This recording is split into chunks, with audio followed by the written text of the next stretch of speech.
meant to be more dramatic because I was meant to like walk in and go like, wow, it's that time of year where I can finally do a top 10 of the decade video, which is something I've never done before, obviously. This is a list I put a lot of thought into after about 2 weeks. These are not actually top 10 or best of, because let's be honest, that's impossible. There is no way in hell I could do an actual top 10, because given that my opinion is completely subjective, I can't do an objective view on a film because, you know, it's arguably possible, especially if you count in critics, ratings, and stuff like that. But when it comes to how much you actually care about the film, because you could watch a film that's an absolute masterpiece and just not give a shit about it. So it's like, okay, so that was like a defining factor. Is it going to be objective or is it going to be subjective? So I wrote it the subjective way. I also decided on 25 films instead of 10. I do have a top 10, and overall it's a top 20, with the extra 5 being honorable mentions. So I'm going to mention those honorable mentions now. These are ones that are either big favorites or ones that I think are exceptional films. Depending on the film, I might actually explain it, because let's just get the hell into it, because it's quite a list. 25 films. So we'll just start from number 25, and again, 21 through 25 are just honorable mentions. Number 25, we've got Valyrian and the City of a Thousand Planets. I just really love this film. It's fun as hell. Visually, it's spectacular. There is arguably the, critical nature of, but the plot is so contrived and all this stuff happens and whatever, and then you've got like the whole, Dane DeHaan being like James Bond and shit, and it just doesn't work. But it's hilarious, because it's kind of, at least for me, I interpret the film as like kind of like a satire in a way of that kind of big action spectacle film, but it's also like a Saturday morning cartoon where they'll just keep doing random things over and over with one main plot line going through it, but they just do random things all the way to get to it, and it's fun as hell. Next up, we've got Good Time. The Safdie Bros are amazing. I love this film. I think I've only seen it twice now. A lot of these films I've seen multiple times. Valyrian I've seen 3 or 4 times. I even have the 4K. Good Time is incredibly tense. It's hard to say as to how like rewatchable it is because of that. And sometimes I can see a film like that that's so tense, and that's just, it's not a very positive film, but like at the same time, it's so expertly crafted, so well directed and well acted. So of course I have to give it that. And of course I really liked it the first time I watched it, and I've really liked it ever since watching it again. But yeah, it's one of those ones that's hard to get back into watching, because it's just so, it's like, but I could be watching a happy movie where good things happen. The next film we have is The Social Network. This one was recommended as a, dude, you can't have a top 10 without The Social Network. And to be fair, if I was going objectively through all the films that came out this past decade, I would wholeheartedly say that, this is the decade from 2010 to 2019. I would definitely say that The Social Network is in the top 5 best films of the decade, if not arguably number 1 of the decade. It's hard to say. It is a impeccable film. It's not a personal favorite of mine. I watched it back in high school on like a bootleg DVD, but it was still a decent copy enough, I guess. And I didn't really understand it when I was watching it. Like, I was on Facebook, I kind of got it, but I wasn't, I was like 14 maybe when I watched it, so I didn't have as much an appreciation as well for cinema, so not everything clicked for me. Of course, rewatching it now, it's like, fucking hell, David Fincher, oh my god. I forget how amazing he is as a director, because sometimes I forget which films are his, and that sucks, because I've seen a lot of his films and they're all superb. My friend Guy specifically mentioned that I should definitely add a David Fincher film to my list. I haven't seen Gone Girl. Obviously I've heard good things, but I wasn't with the craze when the craze happened, and I haven't watched it since. I've heard it's really good though, so eventually I'll check it out. The other one I have checked out is The Girl with the Dragon Tattoo, which I think I maybe prefer in terms of potential rewatch, but then maybe because it's more of a mystery thriller instead of a biopic. But at the same time, they're both so brilliantly crafted in their soundtracks and the acting, and this film is incredible, The Social Network, so I'm it would be, again, in my favorites, but because of, based on lack of rewatchability, in terms of, I haven't watched it that much. I've technically, you could really only say I've watched it once, and I don't really think that counts. So it's hard to say. I would definitely put it as one of the greatest films of the decade, if not the best film of the decade. Next up, we have Whiplash.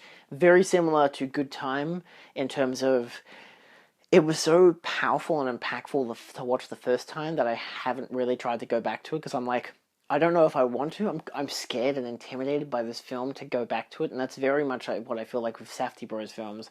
It's hard to go back to, except for arguably Uncut Gems, because I didn't really get the feeling. Doesn't matter. Good film, but I didn't really get Uncut Gems the way that most people did. I don't know why. But yeah, Whiplash in particular, I think is just amazing. And I love drumming, and I love jazz. So it's like, there's two great combinations with excellent directing and excellent story and craft. And holy shit, Damien Chazelle is a really good director.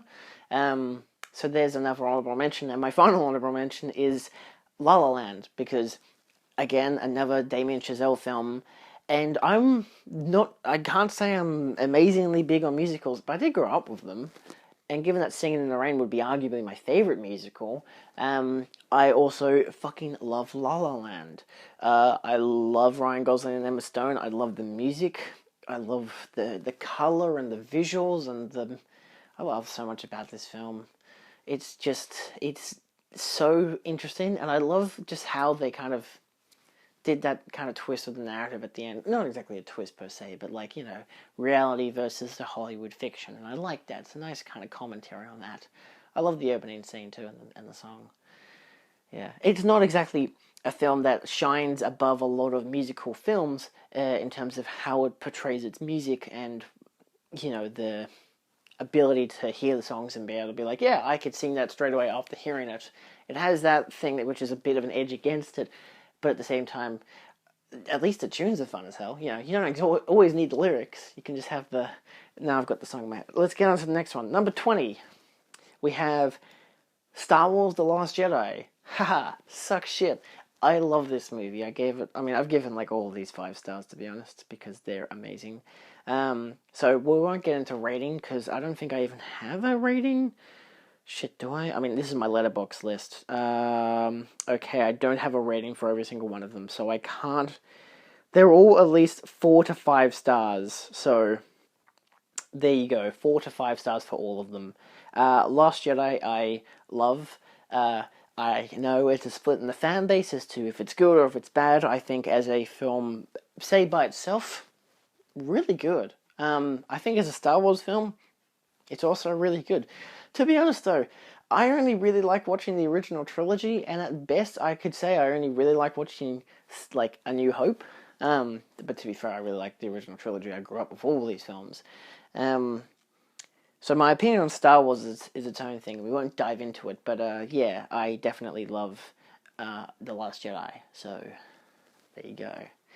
Next up, number 19, we have Shin Godzilla, or Godzilla Resurgence, because apparently that was a name that people put onto it. Fucking Americans, Jesus.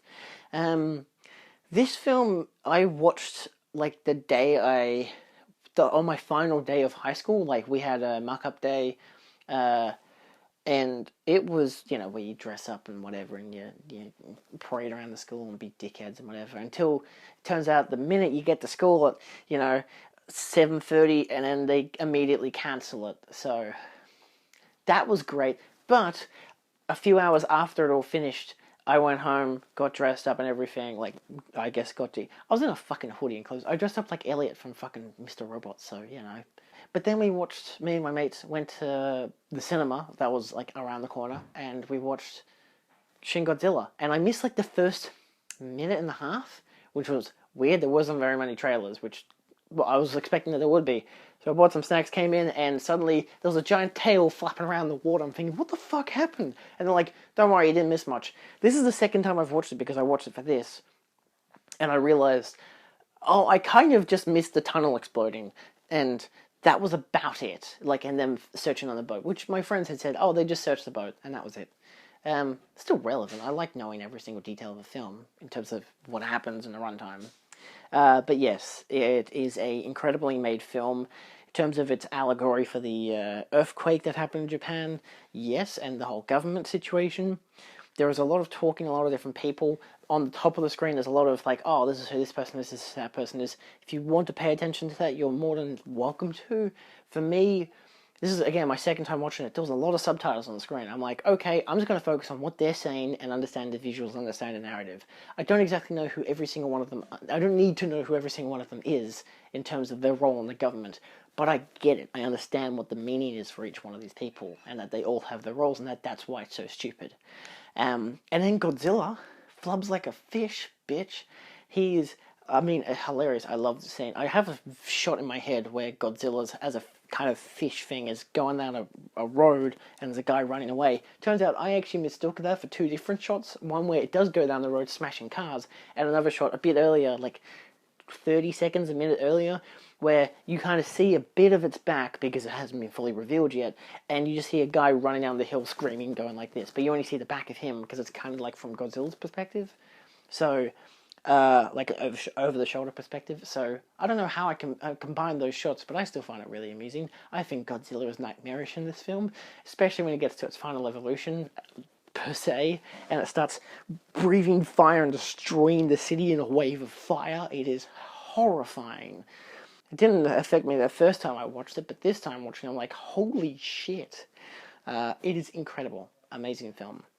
Number 18, we have Birdman, or the, what is it? God. Or the Unexpected Virtue of Ignorance. Because this is when we get into Smarty Pants School.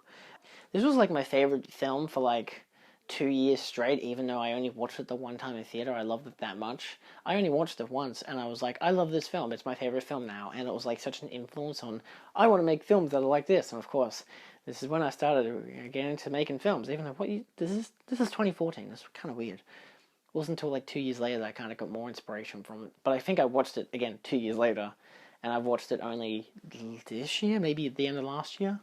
And it is a brilliantly made film. Very fun.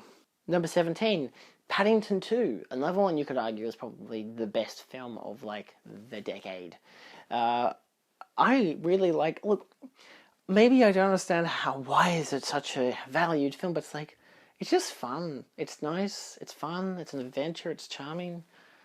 It's a family in Britain going on, you know, with a fucking bear. It's weird, but it's fun. And then he gets arrested, and now he's in jail, and Hugh Grant is amazing, and then just the whole entire prison part was just brilliant. My only pet peeve is the fact that the final musical element of the film, that's like the mid-credits thing, kind of thing, you know, but instead of being like a Marvel movie where they have a whole entire, let's go full aspect ratio and fuck off the credits for a couple of minutes, they just have it in the side of the screen. I'm like, dude, you obviously shot this to be shown fully. Why don't you just show it fully? Maybe it was because of the, like, oh, it might be too long for the runtime. It's like, but it's fun as hell. Like, imagine that being the last thing you remember in the biggest version possible. Would have been amazing. But no, my only pet peeve, I didn't watch this in theaters. I got the 2 Blu-rays. Good films, though. Good films. And yes, arguably you could watch the second one without watching the first one. But no, watch them both. Because they're both brilliant. At number 16, we have Guardians of the Galaxy Volume 1. I do think Volume 2 is the more artistic and, like, narratively brilliant film, especially with character and just how they do all that stuff. But I just really enjoyed this film, and have always enjoyed watching this film over and over and over again. It's my favorite of the Marvel films. It's very fun as both as an action blockbuster, as a... Fuck it, we're going full nostalgia here of the 80s stuff, because that's what we're doing in this millennia. Yeah, in this decade. Millennia? Isn't it 100 years? I don't know. That's probably what we're doing in this millennia. Being really shitty in the 2000s, but then just going back to the 80s and 90s. So yeah, it's really fun. It's worth watching wholeheartedly, so check it out if you haven't. Fuck, check all these out. I'm not even going to say that again. Number 15 is Suspiria. I obviously love the 1977 version, and I really like this version. It's one of my favorite horror films of the past decade. I think it, for me, is also like quite a combination of what horror has been in this decade, specifically with stuff like It Follows and The Witch, Hereditary and Midsummer. They've all been so incredible. And to be fair, horror this decade, in terms of that kind of, I guess, more artsy route, has been tremendous. And ultimately, I think, even though it has overly tremendous moments throughout the whole entire, throughout all of this past decade of horror, just Suspiria is the main standout for me. I can't exactly, I mean, I guess I can say why. I've watched it quite a few times now. The soundtrack in particular, I adore. I love the acting, I love the directing, and just how they expanded it from the original version. So it's definitely got quite a real kick compared to some other films, even though a lot of the other films, and again, it doesn't have to be scary horror, it can just be pure atmospheric dread. And this film, yes, is pure atmospheric dread. So go watch it.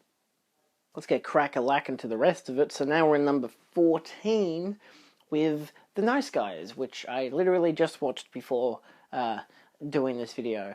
I watched this in theatre when it came out when I was year 12, I think. Yeah, and then I watched it again when I got it on Blu-ray, and then I watched it another time.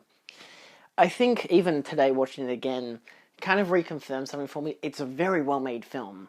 Very funny, very just nicely interwoven, detective story stuff, and good characters and all that stuff. I just sometimes think the comedy falls flat for me sometimes, just because maybe I think I'm a bit too used to it. Like, I remember watching it in theatre and loving the hell out of it, especially the second time I watched it. But sometimes it just doesn't, But there's other things I've seen on repeat viewings. The back of my shirt just touched me, that was weird. There's a lot of things I've seen on repeat viewings that makes the film even more commendable in terms of rewatchability. So ultimately, I still think it's a really well-crafted film, and definitely one of my favourites of the decade. Next up we have Spider-Man Into the Spider-Verse. This film is... it's brilliant. We all know it's brilliant. If you don't know it's brilliant, then you should know it's brilliant. It's one of the only fucking superhero films my girlfriend's watched, and she loved it, and she doesn't care much for superhero films. I have no beef with that. I just find it really fun to know that she actually at least can respect one of them, to the point that it was the first Blu-ray I ever got for her. I got it for her for Christmas with a Blu-ray player, because I'm like, well, firstly, you don't have the film, and secondly, if you did, you'd have it on DVD, and thirdly, I don't want you to have a DVD of this film. It deserves to be seen as the best possible way possible that you can afford, so Blu-ray it is, because she doesn't have a 4K TV. So yeah, ultimately, wholeheartedly, watch the crap out of it, boys. I can't wait for the second one. Next up, number 12. This one was tricky, because I didn't know of these next three as to which, if... These three are kind of difficult for me. They're all probably arguably in the same spot of technically number 10. But I've had to rank it differently, so now it's number 12. Booksmart from 2019. I love the fuck out of this film. I did a video probably that just came out maybe about the High School movie, but at the same time, even though I'm still critical of the idea of the High School movie, and especially the American High School movie and stuff like that, you can see the video somewhere or whatever, it's on my channel. It goes for a bit, but I detail what I like and dislike and how it might disconnect from high school movies. But this one was just such a fun experience movie of just one night, crazy shit, and it's fun as hell. Arguably, this could be a very dated film within 10 years, especially considering this is set in 2019. So, yeah, and of course even the music choices and stuff, everything's for the year, but at the same time, and even for me, having only graduated high school a few years back, it even feels like then and there it's like I'm already disconnected enough from it because I graduated 3 years before this film came out, but also this is high school and this is so much has changed in that time. So obviously that generation is completely different to mine already. And by generation, I mean 3 years age gap. It already has such a vastly different life and experience to me. This film is so fun. I love the chemistry between the leads. I love just so much about this film. It's so funny. It's so very enjoyable.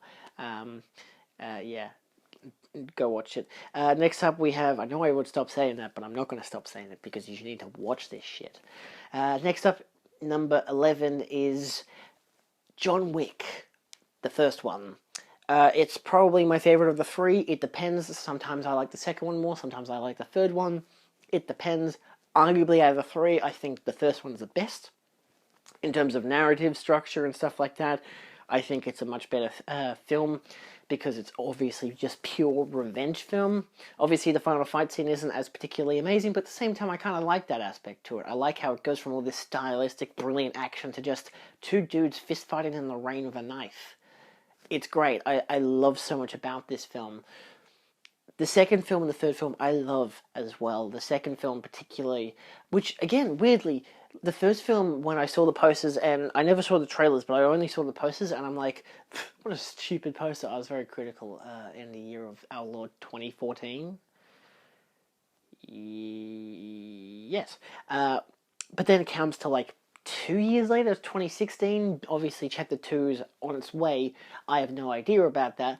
And I bought the film for my dad for like Father's Day, and they started watching it, and we got up to like the first fight scene, and I came in, and they started watching it, and I just was blown away by the action, because I was getting really into action films, especially like The Raid and The Raid 2, and I'm like, holy crap, this is amazing. And then I sat down and watched the rest of the film with them. I didn't even watch the first like 5 to 10 minutes, like his whole backstory part, until like 2 months later when I decided to rewatch the film, because after that shorter period of time, wanted to rewatch the film. I think I watched it 3 times before I watched the second one, and that's why I was very disappointed when I watched the second one. I don't know why I was so disappointed. Maybe I was expecting more colour. Hold on. And then we get to the third film. So the second film, as it was, I was expecting maybe more colour, more different things to it, but of course, it has the great catacomb scene, and the final mirror fight scene is in particular, I love it. And they like bring all that back. The best parts of like the first 2 films and the third one. The third one just feels kind of tiresome though, because there's so much action happening, which is annoying in a way. I don't know. It's just I feel like the film doesn't get a chance to breathe because there's just so much action. And then there's the whole dog part, which it was great the first time I watched it, but it gets boring because it's the same shit over and over and over again. And I'm very sure someone I watched did a video or essay on it. But yeah, overall, that's why the first one is my favorite, because it's ultimately completely rewatchable, and like I'm always down for it wholeheartedly, 100%. I still think the second one's exceptionally amazing as well, same as the third. Third one can be a bit tiresome in the action, same with the dog scene, and the narrative just feels like kind of like what the fuck happens, because in the middle of it is just there's so much action. I just get dazed as to what the hell's going on, as if he's punched me in the face 100 times. Anyway, yeah, so that's I'd go more into it, but it doesn't really matter. Number 10 is The Lobster. Did I mention I really like The Lobster? I think it is a very funny film. I especially love the dry comedy, satire, whatever the fuck you'd call it. Black comedy, maybe? I don't know, I get black comedy and satire confused sometimes, but I think it's sometimes the same thing. I love the first half and the approach to it. I like how the second half just is like, you know what, we're completely shifting up this movie to a different notch. It just becomes a whole different thing, and I love it. I also think that, Killing of a Sacred Deer and The Favourite are brilliant as well. I have all of Yorgos Lanthimos' film. At least those 3 films. I think he did one before The Lobster, but I don't have it yet, unfortunately. But I just particularly really like The Lobster. I just remember I think I maybe got it on Blu-ray because the poster just looked really good, and I bought it and I watched it. And I'm like, this film is really good. I really like this, and I've always enjoyed watching it since then. So obviously that's why it's a favorite and in my top 10 favorites of the decade. And it got me more into those kind of, I don't know, maybe black humor kind of comedic films, but also a lot more artsy films. I think this was an A24, I don't know, but this is like when I started getting into more A24 films, when they became really big. So yeah, of course they still are really big, but like this is when they were growing. Number 9, Mission Impossible Rogue Nation. Look, I love Mission Impossible Fallout, but actually I think I prefer a Ghost Protocol over it sometimes. I don't know. There's just this trilogy of films, from Ghost Protocol, the Rogue Nation, to Fallout, excellent in terms of narrative, in terms of character, in terms of action. My favourite, though, is still Rogue Nation. I've always enjoyed this film. I think it's completely, they're all fucking rewatchable. That's like out of the fucking question.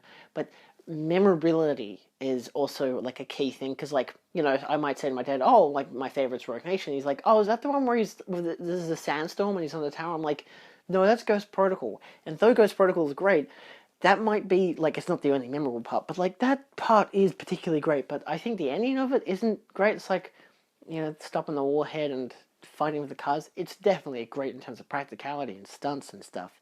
But, like, I prefer everything more about Rogue Nation, and it's just really fun.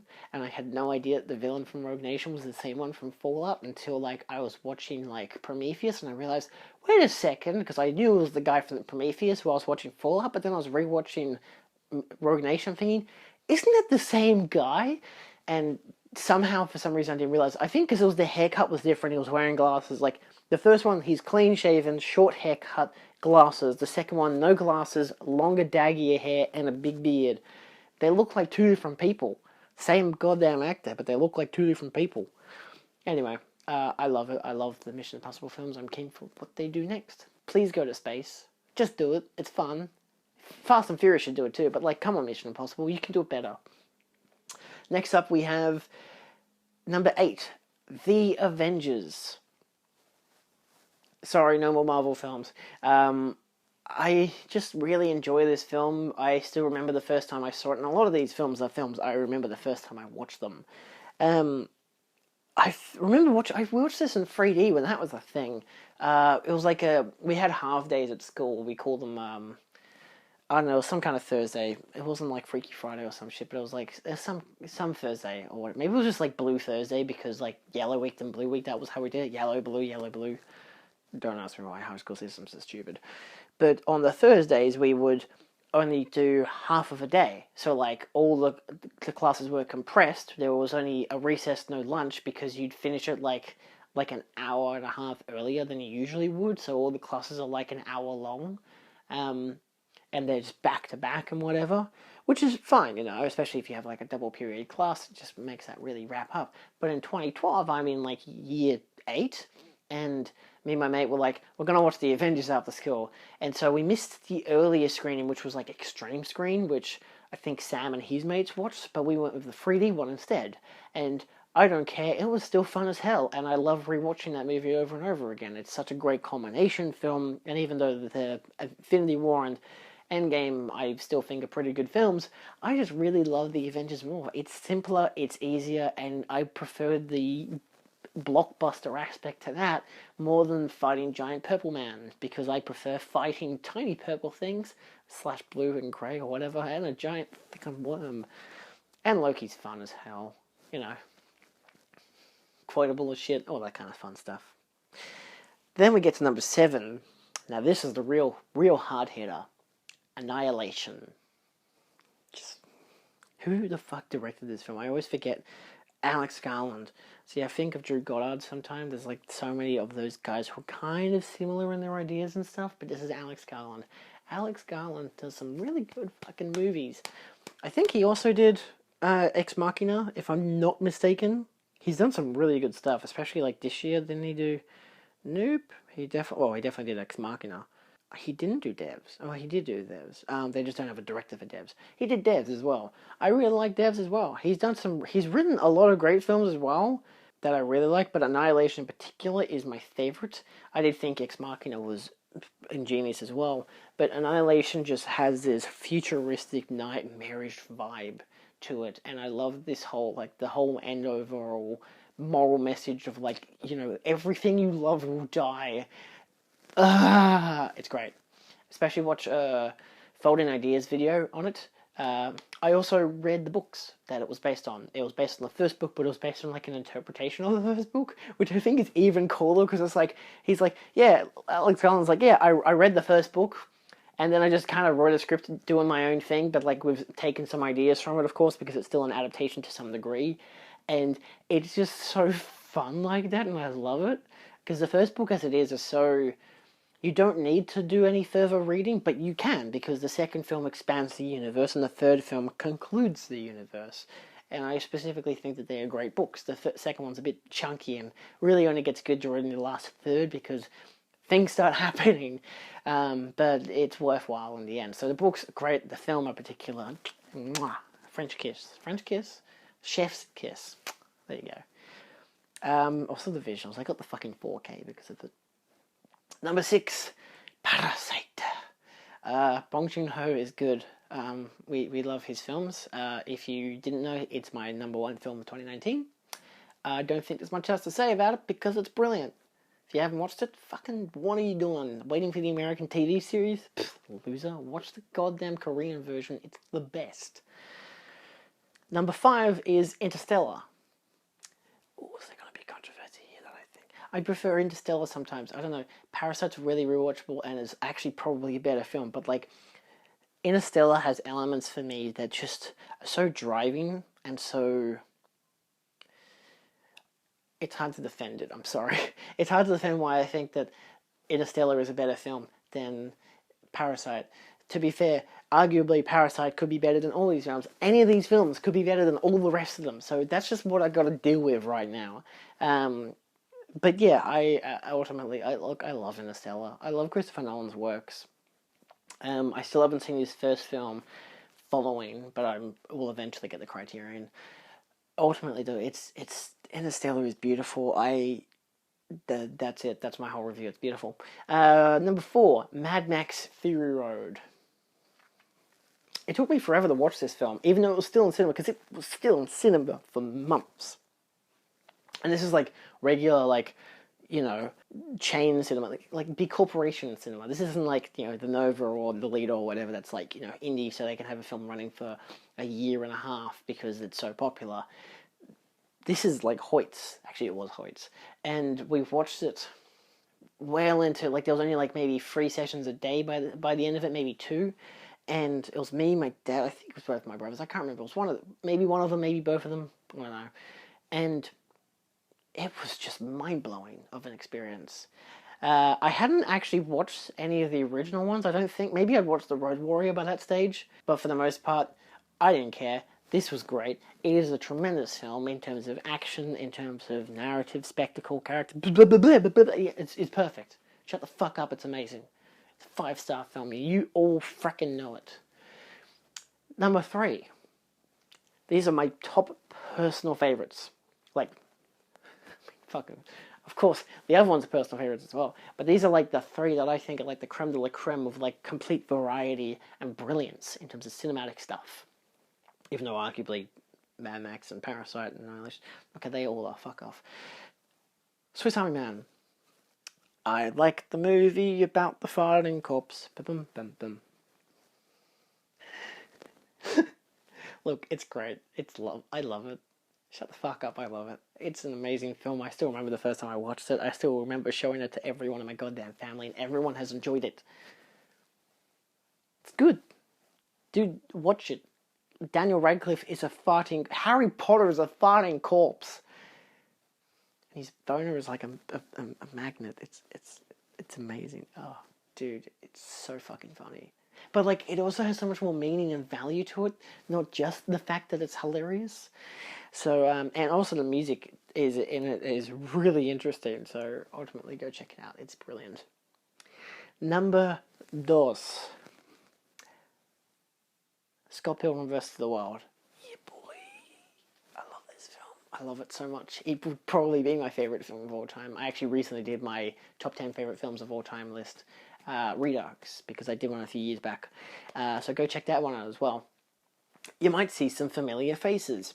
I love Scott Pilgrim vs. the World. Dude, I recently watched the Batman and Batman Returns, and I got the second half through Batman Returns, and all I heard was the opening song from Scott Pilgrim to my left ear, so like in the lounge room. I'm thinking, what the fuck? I opened the door and they're watching Scott Pilgrim. My dad had never watched it before. Noah was like, dude, we gotta watch it, because it's like, no, I have a good variety or whatever. I don't give a fuck that Mum didn't like it. And they watched it, like my dad finally watched it. And so I was waiting for this movie, for Batman fucking Returns to finish, so I could go out there and watch the rest of it with them. And I got to watch like the second half of the film and I'm like, I don't care. I watched this film like 3 weeks ago because I've watched this film like 10 times now. I don't know how many times I've watched this. It's amazing. I love it so much. Thank you, Edgar Wright. You're amazing. Yeah. So honestly, just bloody watch it if you haven't. You could read the comics too. They're very similar, but also nicely different. I wouldn't be the critic to be like, oh, but the comic book's better, or I don't like how they adapted it. It's like, look, it's its own fucking thing, alright? Like, you could complain that the villains don't have enough backstory or, character development, but it's like, dude, what the hell are you doing? Are you not watching the film? Yeah, so that's, number one, we all know what that is, so I'll see you next time. Thanks for watching. I'm kidding. The next film, of course, Lucky Last. Yep, it's that one. It's a great film. It's just, it is cinema. It's fucking Blade Runner 2049. Of course it's my favorite film of the goddamn decade. If you know me, you should know that, because it's my favorite film of all time. Spoiler alert for if you haven't watched my top 10 favorite films of all time list. But it is my favorite film of all time. Get on that shit, boy. You don't even have to watch the original Blade Runner. I mean, you should, because it still is a masterpiece. But, like, I love 2049. There's not really much else I can say. Like, some of these films I could go into detail about this and that and whatever, especially because of the franchises and stuff like that. But for now, that's it. Thank you so much for watching. If you think that I'm wholeheartedly wrong, and that maybe Avengers Endgame or Batman v Superman were the best films of the decade, shut the fuck up. They're comic book movies. Anyway, thank you so much for watching.